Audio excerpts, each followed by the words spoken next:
বিজ্ঞ আদালতের আদেশ ও সংশ্লিষ্ট কর্তৃপক্ষের অনুমোদন ব্যতীত সম্পদ বিবরণীর তথ্য সম্পূর্ণ বা আংশিক হস্তান্তরযোগ্য নয়। আই রিপিট, বিজ্ঞ আদালতের আদেশ ও সংশ্লিষ্ট কর্তৃপক্ষের অনুমোদন ব্যতীত সম্পদ বিবরণীর তথ্য সম্পূর্ণ বা আংশিক হস্তান্তরযোগ্য নয়। ক্লজ 2, সম্পদ বিবরণী অতি গোপনীয় দলিল বিধায় এক্ষেত্রে তথ্য অধিকার আইন 2009 প্রযোজ্য হবে না। সম্পদ বিবরণী অতি গোপনীয় দলিল বিধায় এক্ষেত্রে তথ্য অধিকার আইন 2009 প্রযোজ্য হবে না। আর দুটো বিষয় এখানে ইম্পর্টেন্ট, আমরা অনেকে বলেছিলেন, আমিও বলেছিলাম যে জমা না দিলে কি হয়। জমা না দিলে অনেক কিছু হয়। এখানে আমি আইনের ধারা হিসেবে বলতে পারি, প্রথমে হলে যদি জমা ঠিকমতো না দেয়, তথ্য গোপন করে, প্রথমে যেটা হয় এটাকে বলে লঘুদণ্ড দেওয়া হয়। যেহেতু কাগজটা আমি দিব, এখানে আমি উচ্চারণ করতে চাচ্ছি না। লঘুদণ্ডেরও ক, খ, গ, ঘ 4টা স্টেপ আছে, এবং তারপরেও যদি সেটা লঘুদণ্ডের চেয়ে অতিমাত্রায় অপরাধ হয় তখন গুরুদণ্ড দেওয়া হয়, এবং গুরুদণ্ডেরও ক, খ, গ, ঘ 4টা ধারা আছে। এ হলো মোটামুটি, আমি যদি বলি, বাকিটাতে এখানে ডিটেলস লেখা আছে, আমি সামিং আপটা করলাম। আর এখানে আমাদের যে ফর্মটা আমি আপনাদেরকে দিয়ে দেবো, এই কারণে আপনাদের মাধ্যমেই কিন্তু এই খবরটা সারা দেশের 15 লাখ আমাদের যে সরকারি কর্মচারী আছে সবাই পাবেন। এখানে ফর্মটা যেহেতু সাথে দেওয়া দেওয়া হচ্ছে, এবং এই সামিং আপ আমরা যেটা করে দিয়ে দিচ্ছি, আপনারা আপনাদের মতো করে ইলেকট্রনিক প্রিন্ট মিডিয়া লিখতে পারেন। কারণ এইটা কিন্তু আমাদের আদেশ নামতে নামতে, কারণ আমরা বিভিন্ন পর্যায়ে নাম যাবে, যে কয়দিন লাগবে, আজকে কিন্তু এটা আপনার দেওয়ার সাথে সাথে এটা একটা ইম্প্যাক্ট করবে, পজিটিভ ইম্প্যাক্ট, এবং এটা বাধ্যতামূলক ফর অল কনসার্ন। আমার মনে হয় পিআরও সাহেবের কাছে কপি আছে। আমার এরপরে একটা এসএসবি মিটিং আছে, আমি যেহেতু আমাদের রুমে দেখলাম যে হয় না, দণ্ডটা তো আপনার স্টেপ 1, স্টেপ 2, এইটা দণ্ড শুনলে তো অনেকে ঘাবড়ায় যাবে। আমি দণ্ডটা বলতে চাচ্ছি না, গুরুদণ্ড এবং লঘুদণ্ড এইটাই রাখতে চাচ্ছি। তবুও আমরা, যেহেতু আপনারা চান, আপনারা আপনাদের মতো করে বলবেন, যেহেতু আইনের ভাষায় এটা লেখা আছে, আমি বলতেই পারি। লঘুদণ্ড তো বোঝেন, স্বল্প মাত্রায়। কতে বলা আছে তিরস্কার, ইংরেজিতে বলে সেন্সর, আপনাকে ধমক দেওয়া একটা, এই ভবিষ্যতের এই কাজ করলে এই হবে, যেটা বলে তিরস্কার, লিখিত কিন্তু মুখে না। দ্বিতীয়টা হলো খ, চাকুরি বা পদ সম্পর্কিত বিধি বা আদেশ অনুযায়ী পদোন্নতি বা আর্থিক সুবিধা বৃদ্ধির অযোগ্যতার ক্ষেত্রে ব্যতীত নির্দিষ্ট মেয়াদের জন্য পদোন্নতি বা বেতন বৃদ্ধি স্থগিত রাখা, ইনক্রিমেন্ট হেলক, এটা চালু আছে।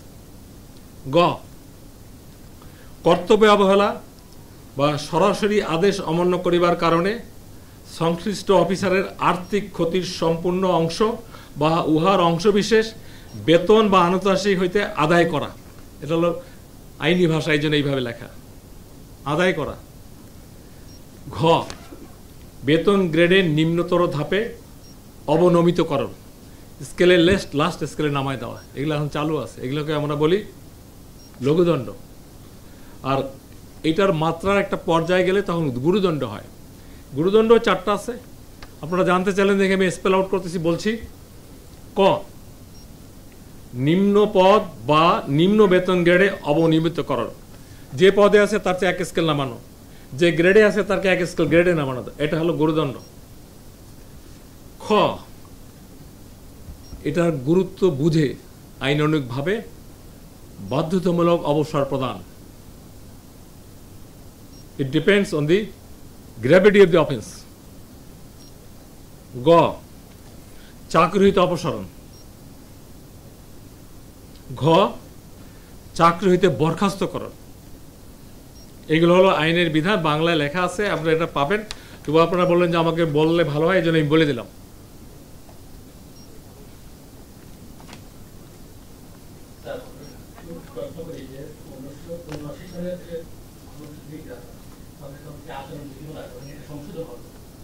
এটার সংশোধন হয়েছে 30/12/2002, এবার রাইট, ব্র্যাকেটে লেখা আছে।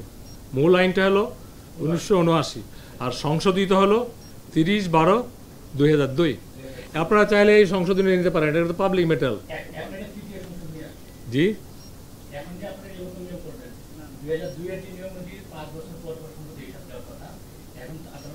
না এখন তো আমরা এই অন্তর্বর্তীকালীন সরকারের সর্বশেষ আপনারা দেখছেন 2 দিন আগে ক্যাবিনেট থেকে একটা আদেশ জারি হয়েছে উপদেষ্টা মণ্ডলীর সম্পদ বিবরণী দাখিলের। আর এখন ইন জেনারেল আগে ছিল যোগদানের সময় জমা দিলে 5 বছর পর পর ওটা রিভিউ করতে হতো। এখন হলো আমাদের আরেকটা জিনিস এখানে বলা আছে, আমি আপনাদের বলি নেই, প্রয়োজনে আপনার কথার উত্তর দিচ্ছি, প্রয়োজনের নিরিখে এই নিয়মাবলী সরকার সময়ে সময়ে পরিবর্তন ও পরিমার্জনের এখতিয়ার সংরক্ষণ করে, সেটার আলোকে আমরা এখন বছর ভিত্তিক।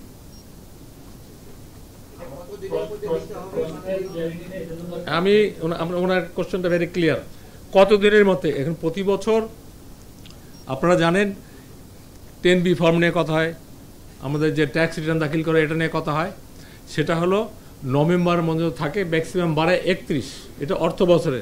ওইটার সাথে সামঞ্জস্য রেখে মানুষের যাতে 2 বার কাজ করতে না হয়, প্রতি বছর এটা 31শে ডিসেম্বরের মধ্যে জমা দিতে হবে।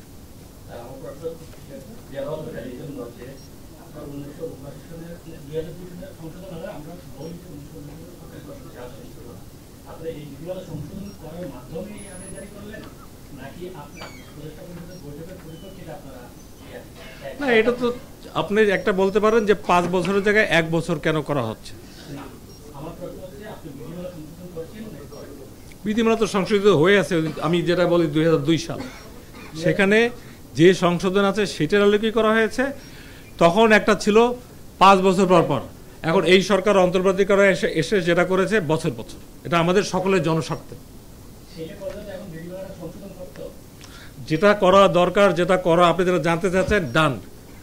সরকারি কাজ নিয়মের বাইরে কোনো কাজ হয় না। 1979 বলতেছেন কেন? বললাম তো 2000-এর কত 2 সালে এটা সংশোধিত হয়েছেই। আপনি কোন পত্রিকার? আপনি তো আপনি আমার চেয়ে ভালো জানার কথা। You are leading. হ্যাঁ,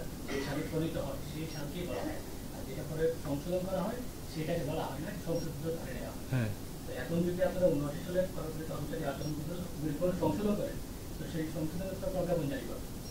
সেই সংশোধন তো হয়ে আছে 2002 সালে। আপনি একটা কোশ্চেন, আমি প্লিজ অন্য কেউ থাকলে বলেন, আপনি আমার সাথে দেখা করেন পরে। আপনাকে আমি ক্লিয়ার করেছি, আপনি যদি ক্লিয়ার না হন আমার সাথে পার্সোনালি আসবেন, আমি কথা বলবো। Thank you very much. এটা আপনারা যদি চাকরি করেন আমাকে বলা লাগতো না, আপনার সাংবাদিক মানুষ, এটা স্পেল আউট করা আছে নিয়ম নীতি মোতাবেক, নিয়মের বাইরে কিছু হয় না। আমার মনে হয় কি, আমি এই যে কাগজগুলো যেহেতু দিচ্ছি, ল দিচ্ছি, আপনারা যথেষ্ট, আমি পজিটিভ টু ইউ। এর বাইরে কোনো সাংবাদিক, কোনো মিডিয়া যদি আমার কাছে জানতে চান, you are open to all, আমার কাছে আসতে পারেন।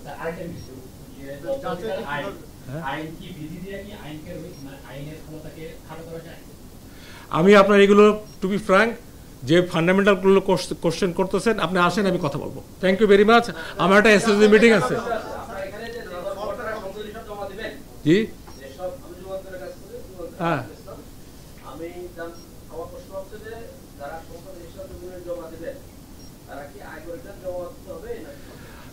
সম্পদ বিবরণী 15 লাখ বলছি, সকলের জন্য বাধ্য, পিয়ন ড্রাইভারও। আর যেটা আপনি বলেন 10B ফর্ম, এটা তো একটা ইনকাম বলা আছে, কোনটা ট্যাক্সেবল ইনকাম, তারা দিবে, এটার সাথে এটা সম্পর্ক নেই। আচ্ছা, এটা নিয়ে আপনারা বলছেন, অনেকে কোশ্চেন করছে যে লঘুদণ্ড গুরুদণ্ড কিভাবে হবে না হবে। এটা হলো, আপনারা জানেন কিছু কিছু ক্ষেত্রে আগে প্র্যাকটিস ছিল যে 10%-এর বেশি যদি সম্পদ বাড়ে উত্তর দিতে হয়। আমি এটা বলবো না, এখানে স্ব ডিপার্টমেন্টের এখানে পুরো ডিটেলস দেওয়া আছে, কিভাবে জমা দেবেন, কার কাছে জমা দেবেন, এভরিথিং ইজ স্পেল আউট। আপনারা যেমন জানতে চাচ্ছেন আসল খবরটা লেখার জন্য, আমিও আপনাদের সাথে কথা বলছি আসল খবরটা আপনাদেরকে দেওয়ার জন্য, নাথিং ডিফারেন্স।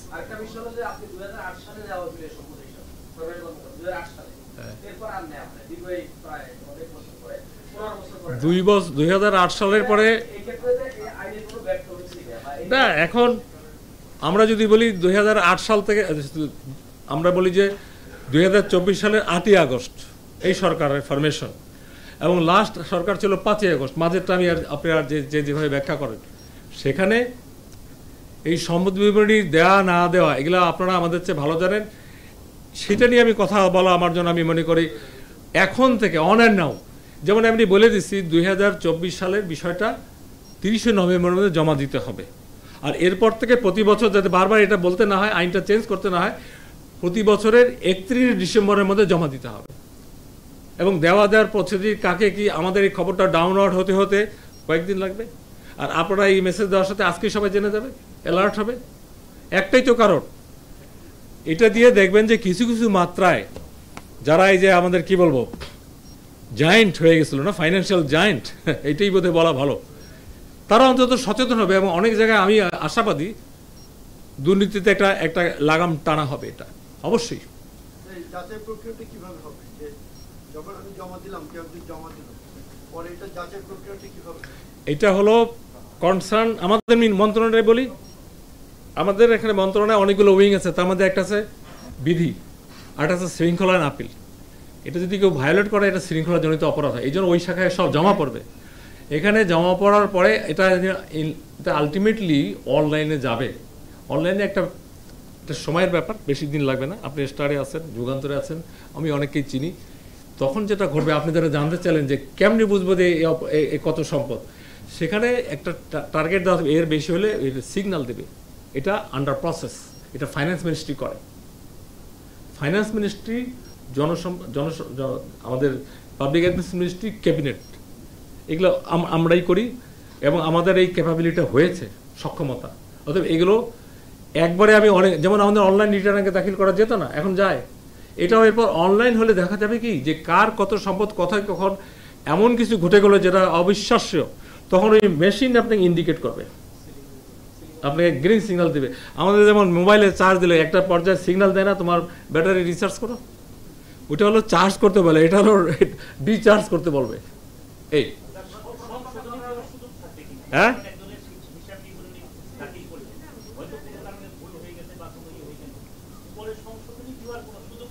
এগুলো তো শুনানি হবেই।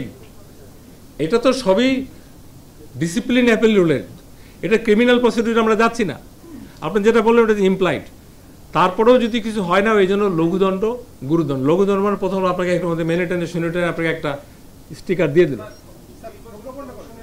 হ্যাঁ, প্রজ্ঞাপন আজকে আপনি আপলোড পাবেন।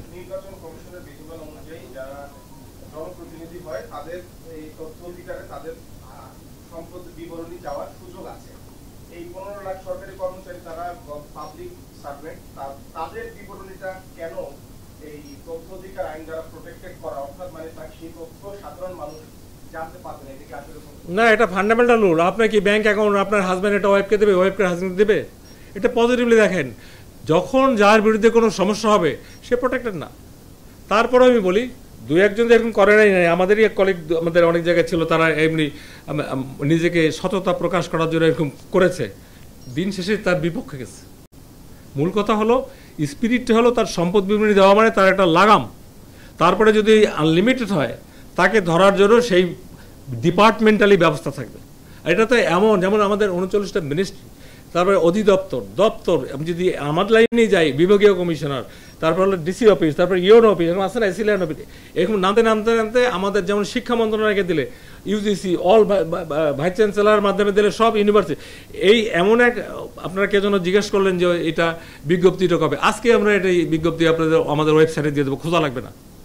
আমার তো মনে হয় to my friends of the media, আমাদের মপার যদি যেটাকে বলে মিনিস্ট্রি অফ পাবলিক অ্যাডমিনিস্ট্রেশনের ওয়েবসাইটে যদি যান, দিনে হোক রাত হোক, কিছু না কিছু পান, ওখান থেকে নিয়ে আপনারা নিউজ করতেছেন না, এর বদলি করা হয়েছে, ওএইচডি করে, এগুলো তো আছেই। বলো।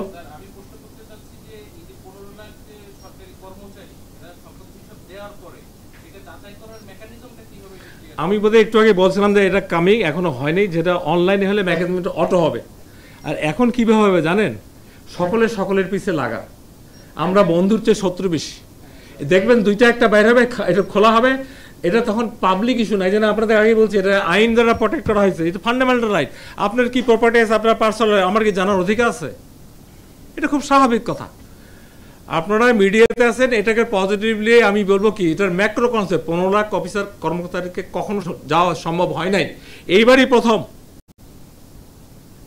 আগে এটা 9-6 ছিল, এখন এটা একেবারে ট্রান্সপারেন্ট। এবং যাকে ধরা হবে এই যে গুরুদর সেদিন বলছিলেন যে স্যার এখন দেই না দেই কি হয়, এবার দেখেন কি হবে। যেহেতু 30শে নভেম্বর পর্যন্ত টাইম দিলামই আমরা, তারপরে এটা নিয়ে নাড়াচাড়া। আর প্রতি বছর হলো 31শে ডিসেম্বর নাড়াচাড়া হবে, আমাদের করা লাগবে না, দেখবেন যে অফিসই করতেছে এটা। আচ্ছা, আপনারা একটা কোশ্চেন বলে যে নির্বাচন কমিশনে যারা দাঁড়ায়, ইউনিয়ন পরিষদ বলেন, ওয়ার্ড বলেন, এমপি বলেন, পৌরসভা বলেন, city corporation, what ever it is, তার প্রাইম দায়িত্ব হলো মানুষকে জানানো, ভাই আমার এই সম্পদ, এর বেশি আমার নাই। এরপর যদি বাড়ে, এখন তো এইবারে দেখলাম বাড়া কমার কোনো হিসাব নেই, রিগার্ডলেস, এন্ডলেস, তখন ওরা বলে যে আমি তো সৎই ছিলাম। এটা হলো নির্বাচনের সাথে তাদের যায়। আর সরকারি কর্মচারী, যেটাকে আমি কর্মচারী বলি, তাদের এই ধরনের কোনো এজেন্ডা নাই। দুই একজন, আমি নাম ঠিকানা বলে খারাপ লাগবে, তারাই এই উদ্যোগ নিচ্ছিল যে আমার কিছু নাই, সবাই দেখো, পাবলিক আমি হয়ে গেলাম। কিন্তু পরে দিন শেষে দেখা গেছে এলে সব নাটক। আর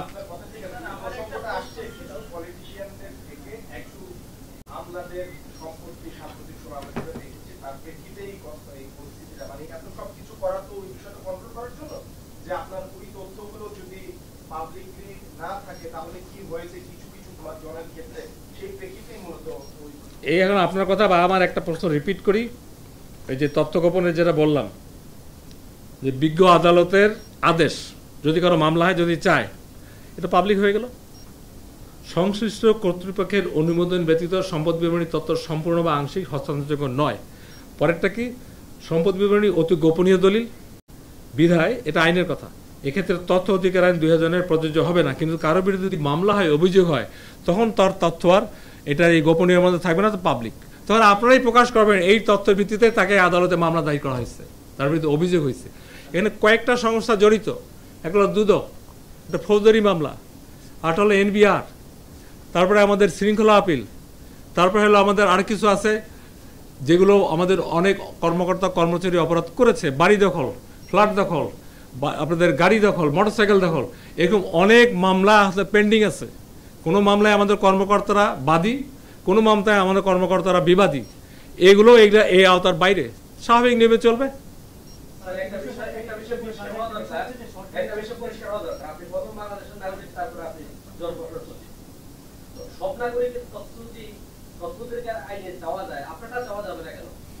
এখন সরকারি কর্মচারী বিধিতে আমাদেরকে ডেফিনেশন দেওয়া আছে কারা, এই জন্য এইটা আমাদের জন্য প্রযোজ্য।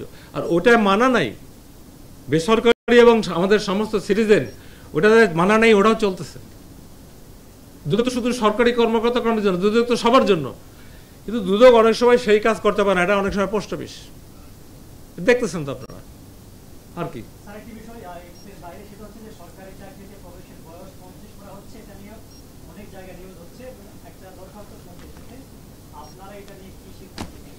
আমার একটাই উত্তর, গুজবে কান দিবেন না। আমি তো এক কথা বলে দিলাম, গুজবে কান দিবেন না। আমি যদি এই কথা বলি, তার মানে আমার জন্য গুজব। Thank you very much. আর কিছু এগুলো আন্ডার প্রসেস, যখন হবে আমি যেহেতু আপনাদের ডেকে ডেকে বলি, জানাবো। অ্যাডভান্স বলার সুযোগ নেই। It is under process for positive result, এটা একটি বলতে পারি। এখনই দিয়ে দেবো অনলাইনে, আপনি পেয়ে যাবেন। আর আপনারা যারা আসছেন, আমি তো 40 কপি করে আনছি। আমার পিওর এখানে দাঁড়াবে, একজন একজন নিয়ে যাবেন। হ্যাঁ, আচ্ছা, 40 জন হিসাব করে আনছি। 40 জন তো আমাদের মিডিয়ায় প্রিন্ট হওয়ার কথা না। লাগলে আপনারা বসে থাকবেন, ফটোকপি করে দেবো। আমার system is working, no problem. Thank you very much. ভালো থাকেন, আমার আরেকটা মিটিং আছে, দেখা হবে। আপনারা সুস্থ থাকেন।